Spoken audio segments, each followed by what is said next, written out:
एक क्वेश्चन दे रखा हमें, क्वेश्चन नंबर 5, ठीक है, स्वयं को जांचे का है।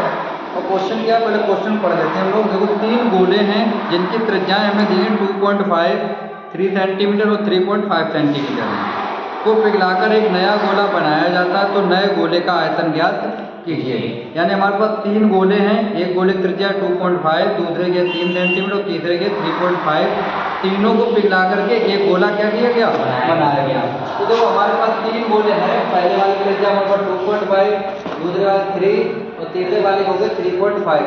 इन तीनों को जब हमने पिघलाया यानी आपस में मिक्स किया तो हमारे पास एक गोला बन गया, उसकी त्रिज्या में मान ली कितनी, कैपिटल R है हमारे पास, ठीक।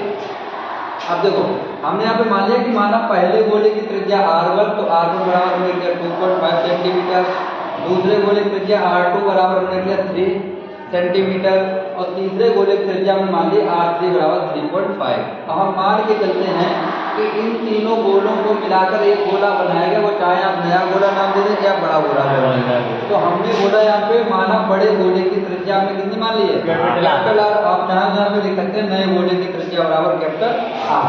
प्रश्नानुसार हमारा क्या होगा, तीनों गोलों को पिघलाकर एक नया गोला बनाया गया था, ठीक है, और जिसकी त्रिज्या कितनी थी, कैपिटल R हमने मानी है। अब तीनों गोलों का जो आयतन होगा वो एक बड़ा गोला जो बना है उसके आयतन के बराबर होगा, ठीक है। तीनों गोलों को मिलाए तो उसका आयतन और एक बड़े गोले का, क्योंकि उन्हीं को पिघला के बनाया गया, तो दोनों का आयतन कैसा होगा, बराबर होगा। तो गोले का जो आयतन होता है वो होता है 4/3 पाई आर क्यूब। फार्मूला जो होता है 4/3 पाई आर क्यूब। तो हमने लगाया 4/3 पाई आर क्यूब, वन पहले वाले के लिए हो गया, 4/3 पाई आर टू क्यूब दूसरे वाले के लिए हो गया, 4/3 पाई आर 3 क्यूब घात 3 तीसरे के लिए हो गया। ये हमारा बड़े गोले का आयतन हो गया 4/3 पाई आर क्यूब, यही हमें निकालना है। तो हमने क्या किया, देखो 4/3 पाई, 4/3 पाई, 4/3 पाई तीनों में है, तो हमने 4/3 पाई को कॉमन कर दिया, तो यहाँ पे R1 की घात 3, R2 की घात 3, R3 की घात 3 बचा, बराबर हमारे पास बड़े गोले का आयतन लिखा हुआ है, ठीक।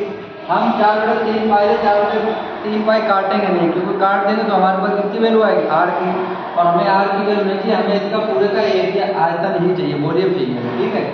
तो देखो हमने कहा कि 4/3 पाई की वैल्यू जो होती है 22/7, R1 की वैल्यू में देखिए 2.5 घात 3 हो जाएगा, प्लस 3 की घात 3 प्लस 3.5 घात कितनी हो गई, 3 बराबर में हमारे।